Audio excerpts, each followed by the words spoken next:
your work called State and Terrorist Conspiracies. I found this quite interesting discussion of a theoretical framework attributed to you. Do you basically on authoritarianism and a conspiracy,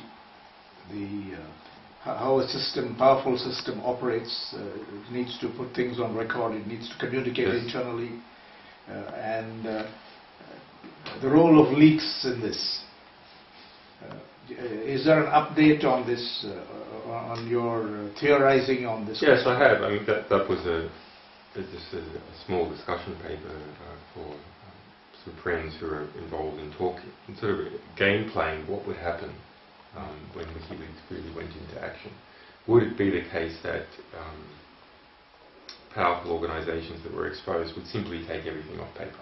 That we were just incentivised to take them off paper, and so we might have a win for a little while for justice, but then ultimately the system would restructure itself such that we would not be able to continue having successes with that sort of approach. And what I found was that that was very unlikely, that large centralised institutions are that way because they have developed an internal system which is able to come to central policy decisions and spread it within the network or within the institution and then have it implemented. And to do that properly, there needs to be rapid and accurate internal communication. And that means having things on paper or having things on email. Otherwise, there exists simply sort of Chinese whispers within the institution, and the institution itself falls apart. It's not able to carry out its policies. So you can have small oral conspiracies where things are not put down on paper. But because they're small, sort of by definition, the amount of injustice that they can inflict is relatively low. For wide-scale injustice, you need systematisation of unjust policies. And to systematise unjust policies, you have to have a paper trail. And I saw that in practice with Guantanamo Bay, when we got hold of the two main manuals for Guantanamo Bay and released both of these. And what we discovered amongst many types of abuses is instructions to falsify records for the Red Cross, who has an international mandate to come and visit prisoners of war. Yes. And I was shocked at this. This was a policy manual for Guantanamo Bay, professionally produced by the military like all their other manuals. Why would they put such egregious conduct down in paper as policy? Yes. Well, it's because what sort of people want to work in Guantanamo Bay? What sort of person wants to be a prison officer in Guantanamo Bay? Well, these are really grunts at the coalface. And why Donald Rumsfeld and Dick Cheney may be able to have an oral conspiracy, and Jeffrey Miller, the head of then of Guantanamo Bay, you can't get the soldiers to accurately carry it out unless you put it down on paper. So they had to put it down on paper, and so we discovered it. After a number of these discoveries, I mean, the conditions in Guantanamo Bay have substantially improved, and they were found out.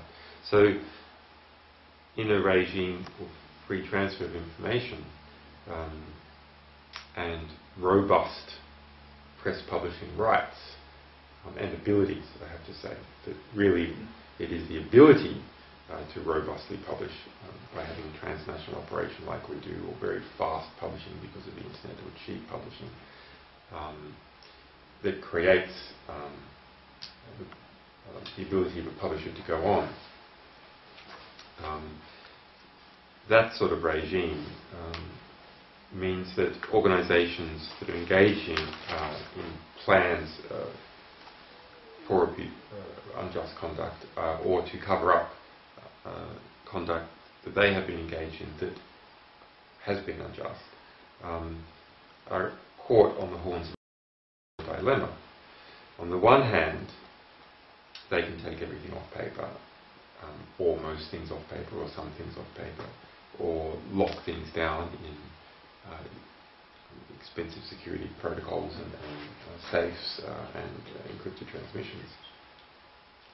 And as a result, be very inefficient and hence contract their power and reduce their competitiveness, both at a commercial level and at an intergovernmental level. Or they can be more open and simply do things that are less embarrassing, do things that don't outrage people when they are exposed. So I think that either of these two outcomes is good.